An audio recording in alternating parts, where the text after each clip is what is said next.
Ko se za prenovo odloči znamka kot je Porsche, je pravi prostor za preizkus samo en. Takšno igrišče. K sreči Nemci to še vedno dobro vedo, čeprav sem potihem upal, da bodo sem prepeljali tudi 911R iz Ženeve. Ampak bom tudi s temi zelo zadovoljen. Je pa po svoje ironija, da je predstavitev prav v Turčiji. Novi Elfer je po besedah vodilnih pri Porscheju evolucija v dizajnu in revolucija v tehnologiji. Če že moram povedati, oblikovno ima nove 4-točkovne žaromete, ki so skriti pod značilno okroglimi stekli, spodaj v prednji maski pa so lamele, ki se po potrebi odpirajo. V današnjem času, ko nekateri predstavljajo nove načine odpiranja vrat, so se pri Porscheju tega lotili z radikalno prenovo kljuke za odpiranje vrat. Namesto šalčke, ki se odpira navzgor, so zdaj namestili tukaj kljuko, ki se odpira navzven. Naslednja novost se pa opazi šele med vožnjo, ker se je prej zadnji usmerjevalnik zraka dvignil šele pri večji hitrosti, zdaj pa se odpre, ko je treba motor dodatno hladiti, kar se lahko zgodi tudi med vožnjo v mestu, da bo izgledal še hujše. Čeprav tole je Turbo S, ampak ima podoben sistem.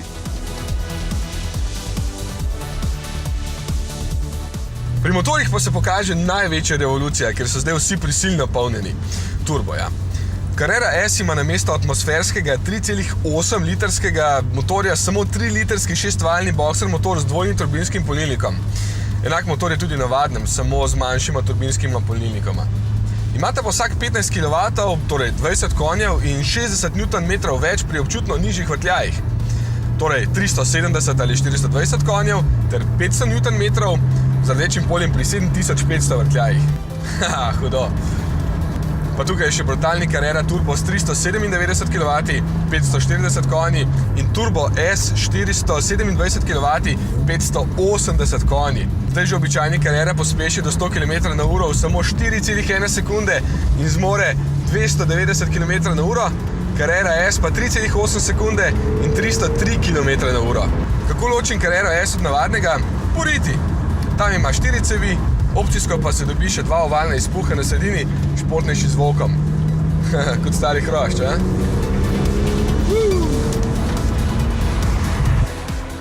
Notranjost je seveda brezhibno in vrhunsko obdelana z različnimi materiali, je pa tudi nekaj tehničnih novosti. Recimo 7-palčni zaslon dotik, ki podpira Apple CarPlay in Android Auto. Vožnja me bolj zanima.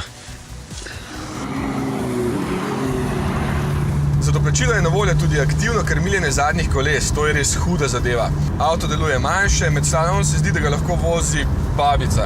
In še tole za vse skeptike. Prejšnja generacija 911 je razjezila fene zaradi izgube pristnega občutka na volanu, ker so z hidravličnega prišli na elektromehansko krmiljenje. V resnici ni bilo tako hudo, ampak so pri Porscheju vseeno dodatno zavihali rokave in krmiljenje še izboljšali. Prehod med programi Normal, Sport, Sport Plus in Individual pa se zdaj namesto med sedeži izbira tukaj na volanu s koleščkom. V sredini pa tale gumb Sport Response, da po občutku deluje še bolj kot nitro pri hitrih in drznih. Za 20 sekund postanete motor in menjalnik ekstra odzivna, da voznik res izkoristi kompleten potencial, ki ga ima avto, kar pomeni, da lažje prehiti staro kanto, ki se pred vami vozi 70 na uro. Ja, kaj da ima brez je kakšne težave.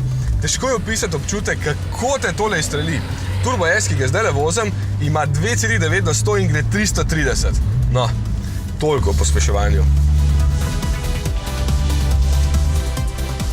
Porsche Carrera sicer nikdar ni bil počasen avto, zdaj pa je razliko do močnejših modelov še malo zmanjšal.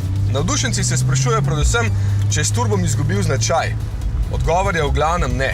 Še vedno se vrti visoko, na podoben način kot atmosferski motorji, ima odličen zvok, moč je bolj uporabna, avto vedno vleče in je noro odziven kljub turbini.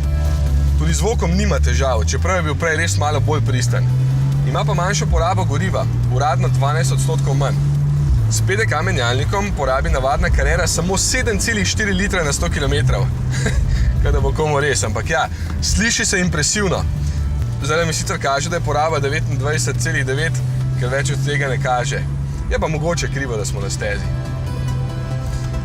Evo, sem že zašel. Poraba je pri športnih avtomobilih navadno tako pomembna, kot dežnik sredi Sahare. Čeprav za sonce kar prvi pride. Kaj? Zdaj mi iz režije sporočajo, da preveč nakladam. Kje sem ustal? Aha, tule.